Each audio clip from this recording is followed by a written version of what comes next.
UPSC ने बुधवार को पूजा खेडकर की उम्मीदवारी रद्द कर दी।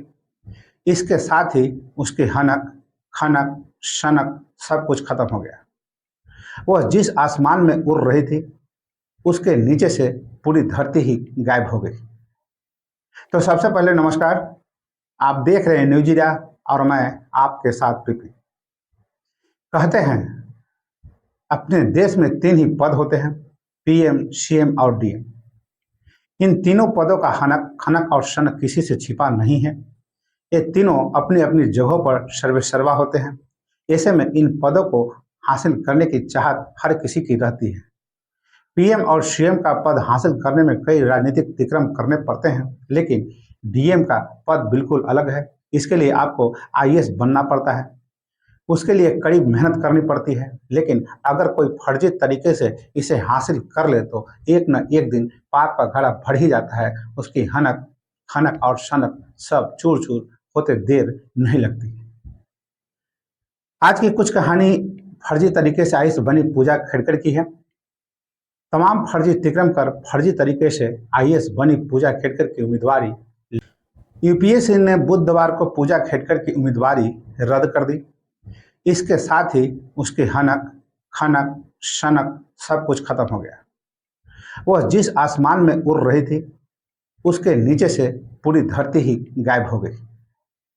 तो सबसे पहले नमस्कार, आप देख रहे हैं न्यूज इंडिया और मैं आपके साथ पीपी। कहते हैं अपने देश में 3 ही पद होते हैं, पीएम, सीएम और डीएम। इन तीनों पदों का हनक, खनक और शनक किसी से छिपा नहीं है।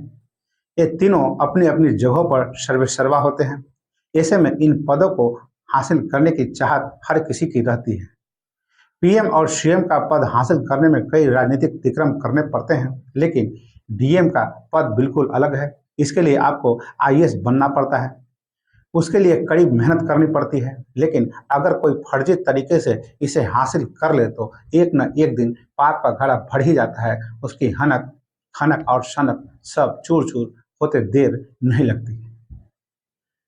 आज की कुछ कहानी फर्जी तरीके से आईएएस बनी पूजा खेडकर की है।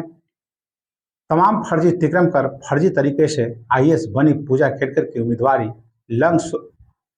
संघ लोक सेवा आयोग यूपीएससी ने रद्द कर दी है और वह भविष्य में किसी भी अन्य परीक्षा में शामिल भी नहीं हो पाएगी।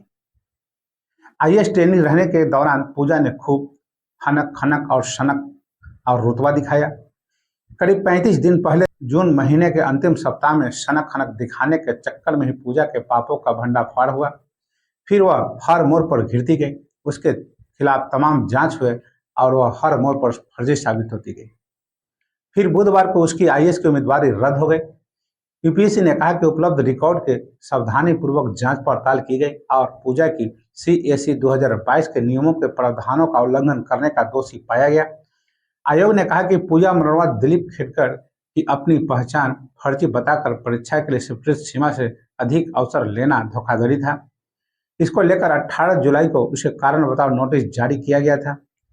उसे 25 जुलाई तक जवाब देना था, लेकिन उसने अपना जवाब देने के लिए आवश्यक दस्तावेज जुटाने के वास्ते 4 अगस्त तक का समय मांगा।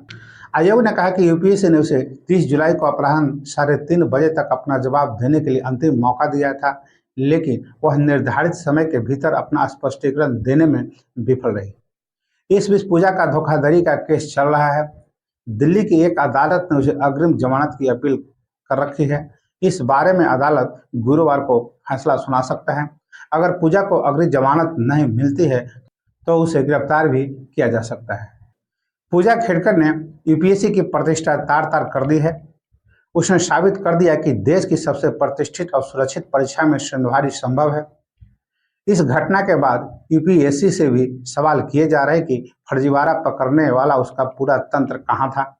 पूजा केस के बाद यह कैसे कहा जा सकता है कि यूपीएससी के परीक्षा में किसी अन्य उम्मीदवार ने धांधली नहीं की होगी। तो बस अभी के लिए इतना ही। अगर आपने अभी तक मेरा चैनल को सब्सक्राइब और फॉलो नहीं किए हैं तो अवश्य कर लें और इसी के साथ मुझे आज्ञा दीजिए।